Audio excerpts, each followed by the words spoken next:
Out of all the courses I would have joined as a member in Scotland, it's probably the one that I knew the least about and maybe have the fewest words to say would be the one I'd become a member of. And that is Western Gailes. In this video, I'm going to show you why I enjoyed it so much and why, if you go to the western side of Scotland and you're looking to play Prestwick and Royal Troon, probably Dundonald Links, and maybe some various other good golf courses, Trump, Turnberry, etc., I think Western Gailes should totally be on your list, and hopefully I convey my love of this golf course accurately.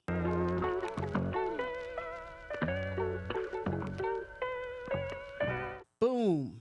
So there's probably spider webs on this hat, but this is the logo, and this is an absolutely phenomenal, yep, as I guessed, I left it out in the podcast studio, so of course it gets cobwebs in like 3 days. There it is. That's the Western Gailes hat. Nice tartan. Love a good tartan. Let me throw this cap on.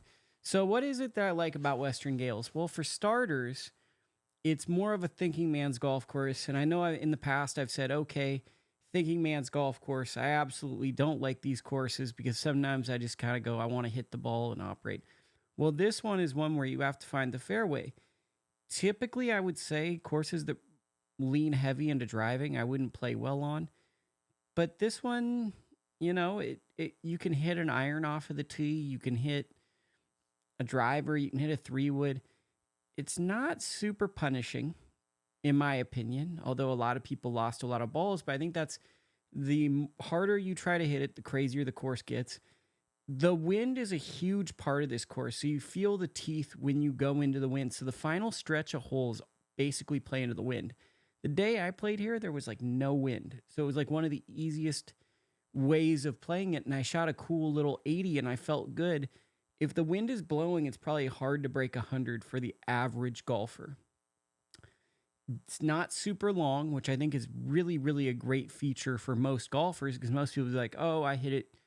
I don't know. Like, I think most casual golfers nowadays that are a reasonable player will be like, I hit it between 220 to 270. That's probably the range. The really good player will say, I hit it 270, etc.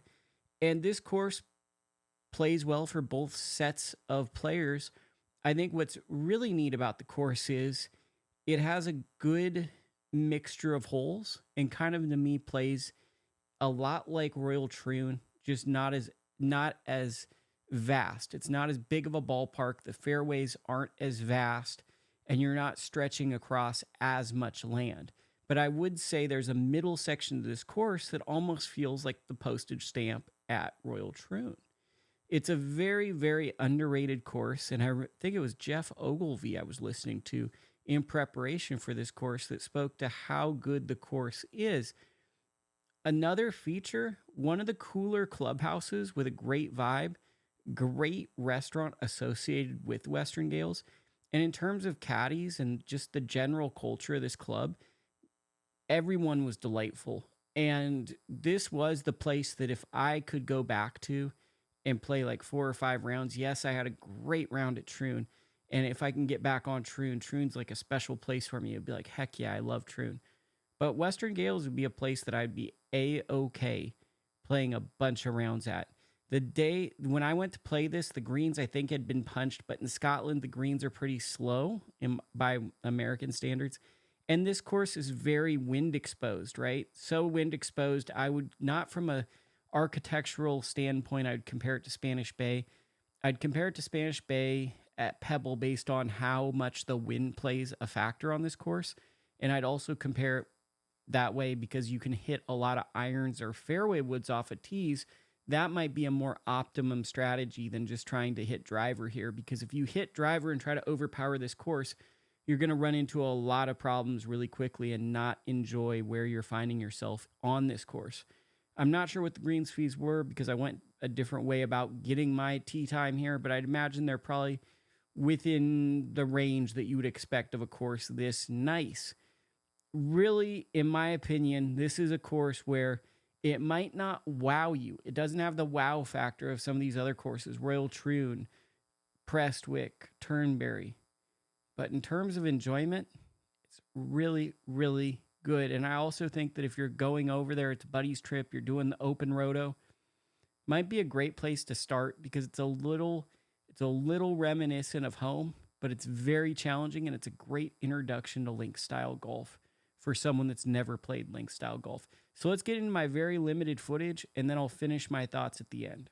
So, this is everything I kind of want from link style golf. It might not be like the iconic holes in the Open Championship, but as you can tell, there's a lot of rough here.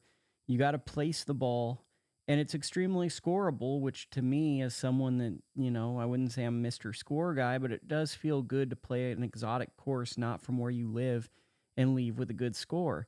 As you can tell, this is what the thick rough looks like, but at the same time, you can tell these bunkers are punishing, but you can catch a flyer out of this bunker. I do like the way that the light kind of hit this. It gave like a funky art school vibe. And, this and Dumbarnie Links has some Bandon vibes to me, which is a unique thing I wouldn't say of a Scottish course, though this is more old, what I'd call like an old school traditional. And I absolutely love this. You never get this in America per se, but getting this in Scotland is a unique experience. And these type of bunkers really give you that link style experience that as a foreigner you kind of yearn for to experience that type of play. Here's some of the straightaway looks. As you can see, if you hit into that area, you're basically losing a golf ball. But if you look, the fairway is fairly open, and that green, it's a lot of driving range golf, especially when the wind is down. Here's kind of what it looks like. You can putt from off the green, you can chip from off the green. There's slight undulations, but this is a very forgiving course, I would say, around the greens. Here's more views of like what you're looking back on, structures of the fairway, and some of the water. Now, this is the strongest hole. I forget the exact number, but this is from the heart of the course. And I would argue I enjoy this hole as much, if not more, than the postage stamp at Royal Troon. Here is how lucky I got on this day. I came within maybe 4 feet, 2 feet of losing my golf ball to a moat. And that's just how this course can play. You have these little moats that are in front of greens, and it's just quite lovely. Not quite County Sligo moat level, but it's just really, I guess when I go to Scotland and Ireland, I love a good little moat or whatever they call it in front of a green. It's a feature I quite enjoy. And I enjoy a flatter golf course that has fun undulation. And these greens, not the most punishing, but still fun enough. And if you look to your right on most of the holes, especially before you turn back and head back towards the clubhouse, you're going to see the ocean. And on this day, I'm sure a lot of people in Scotland will be like, what did you do? Never looks like this. Can I archive these photos for my almanac? Because this looks crazy. I played it probably on the best day ever to play it. It's like sunny and superb. Here is an example. That's Hogan's fairway to the right. The fairway's out there straight, but there is a lot of that natural rough area. Once again, the holes don't just jump off the page, right? There's not like in my mind, outside of that strong par 3, there's not really a hole that I go, man, that's just such a signature hole. But it's just a well-structured, methodical golf course that I quite enjoyed. Here's a par 3. I didn't get the approach view of it, but look at that bunker. It looks like a coffin, and it's just tricky, and it makes very simple shots very difficult. And I think that's what made me enjoy Western Gailes so much is it's a lot of very straightaway shots that became tough, and then those bunkers blend in so secretively that you have to be attentive to what you're hitting to. This was a tricky hole on the back nine. I thought I birdied it. I didn't. And I love going back to a clubhouse, especially in an open roto or very fancy course when you can see the clubhouse in the distance and you're finishing strong. All of this is into the wind and extremely difficult. The only thing that hurts Western Gailes is that it's not a British Open course. So those were my thoughts on Western Gailes, and it's not a super documented golf course on the internet, so I hope this helps you make an informed choice about going out to play this course in Scotland, which I truly think is a gem, and I think it's a course that more and more people should get a chance to look at because it's so unique with the way it sits, and it's very scoreable on some days, and then it could be very hard on other days. It's a course that probably plays very different from different tee boxes in different conditions. And those are some of the most interesting courses. Next week, I will be heading to Prestwick, and this will be a golf vlog that I think a lot of people, or maybe I'm just grandiose and hyping myself up and believing that a lot of people want to see my review of Prestwick. But Prestwick is a golf course that surprised me, and next week we will get into why. I'm almost coming to the end of my Scotland trip, so I hope you're enjoying this part of 2025 and seeing some of these golf escapades.